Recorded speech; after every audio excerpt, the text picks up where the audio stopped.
Hi, I'm Matthew Barnaby. Today I'm doing the Power Play Break, the place to talk pucks.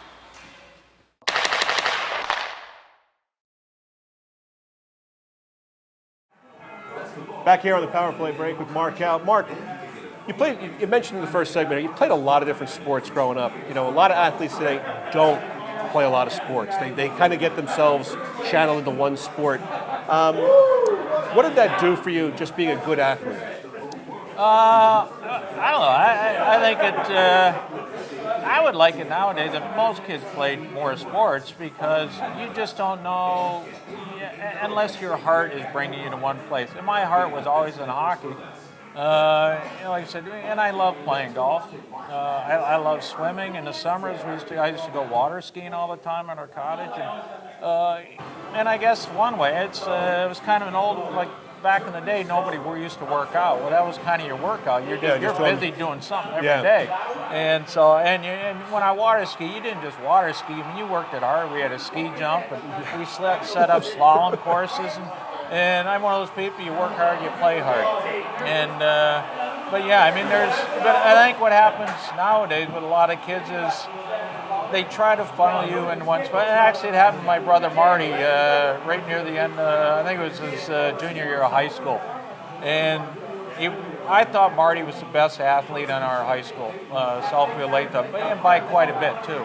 And he was a really good football player, but the football coach said, look, if you're playing football, you can't play hockey.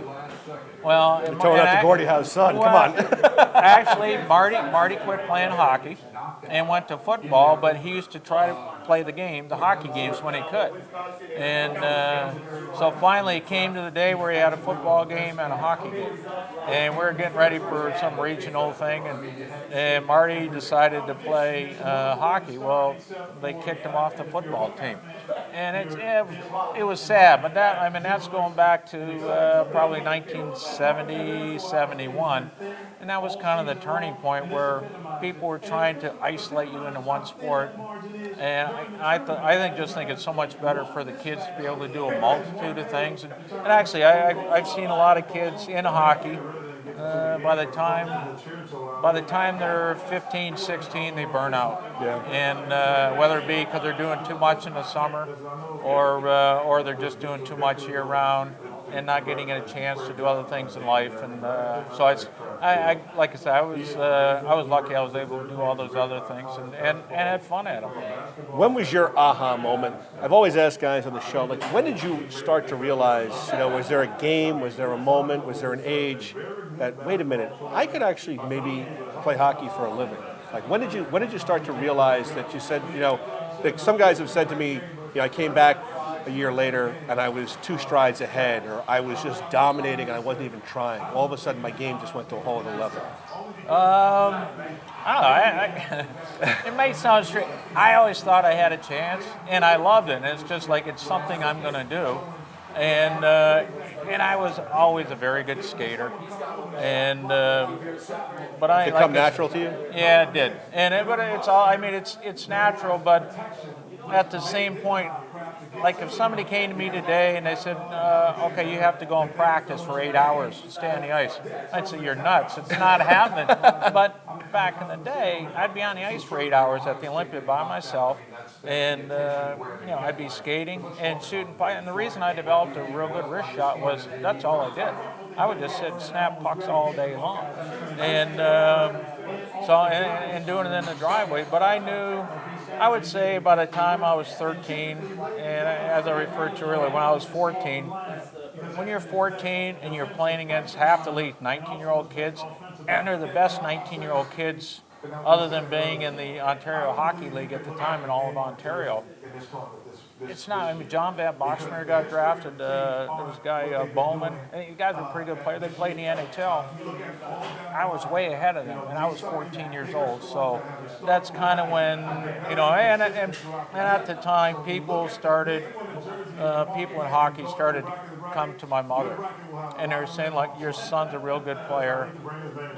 At 14, he's already beginning to grow out of the talent level of Detroit, and he needs to be pushed more. And the only way you're pushed is to play against people better than yourself. Yeah. And so they said he's going to need to get out. because in my mind, and not many players did it back then, I was really seriously considering going to play college hockey.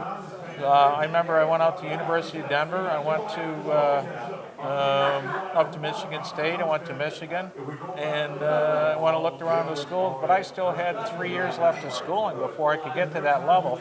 Actually, I tried to graduate high school in 3 years, and I was 2 credits short, and it was just too much. And I ended up going to Toronto. So, but it's So when I was 13, 14, I had an idea in the back of your mind. This is where I'm going. Well, yeah, like I said, and that's what I wanted. So, and fortunately, it worked out that way for me. You played in the noted Pee Wee Quebec City tournament every year that's held up there in February. You and Marty were playing together. Was there tremendous pressure on you guys when you showed up at that tournament, being Gordie Howe's sons?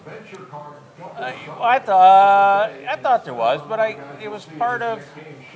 I think it was just brought up more at that tournament, just because your picture names in the paper all the time for the Pee Wee tournament, and I think we lost our first game. It's Rooster Tails lose 5-1 or whatever, and then and when you go in the building, and like I said, and I went.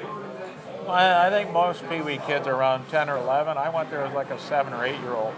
And so, I mean, but like I said, I always played way up in talent level, but I went 2 or 3 years. But not only there, but everywhere my brother and I went. Oh, there's Gordie Howe's sons. There's Gordie Howe's sons, and so I mean, tough. You were playing for the Junior Red Wing program. Was that tough having the Howe on the back and people saying, "Oh, we expect you to be like your father" or something? Or? Yeah. Well, that's where my mom was instrumental, and you always get that. Well, especially because we grew up in the States. Once you went across the border into Canada, then you really got the abuse. Not only did you get the abuse because you're an American, but you really got the abuse because you're Gordie Howe's son and an American. And I think it was harder on my mom when my mom became when she managed our junior wing team. But it was something. Did she ever get into it with any parents on the other side? Once or twice. Yeah, she did. There was a time in Brampton when the whole team's up in the stands, and Marty was the first one there, well, in that case, Mom, a guy was just heckling her really bad. She just stood up with a briefcase and had enough. And she smoked the guy upside of the head. So typical hockey. But my mom was instrumental in helping me so much with how to deal with that at a young age. And basically let it in here, let it out the other ear, which is tough to do. And then there was always going to be comparisons between the favorite thing, you'll never be as good as your dad. You'll never be. And you heard it all the time. And so the way my mom taught me how to deal with that was don't compare yourself to your father. Compare yourself to what you expect of yourself. And I went into certain games and I wanted to be jacked up to play. I wanted to be calm on the inside so I have clarity to play. And if I have my great vision and wherewithal, and as long as I knew I gave 100%, which I think I tried to do every single day I ever stepped on the ice, then I could be satisfied. And I compared myself to my own expectations. And I think as I got older and older, I got to the point where my goal was to play a perfect game. And I don't see anything wrong with it, other than it's pretty darn impossible to do. Yeah. But those were my goals every day. And every once in a while, I go out and I could especially my good years with the Flyers, I could go out and I could dominate a game for 30 minutes that I was on the ice. Control the tempo of the play, control the puck, control everything that happened, and get no scoring chances against. Then I'd be happy. Well, it didn't happen too often, but those were my goals every night. So, but my mom was very instrumental in teaching me how to deal with that. When we get back on the power play break, we're going to talk about his mom's influence on making the 1972 USA hockey team at the Olympics.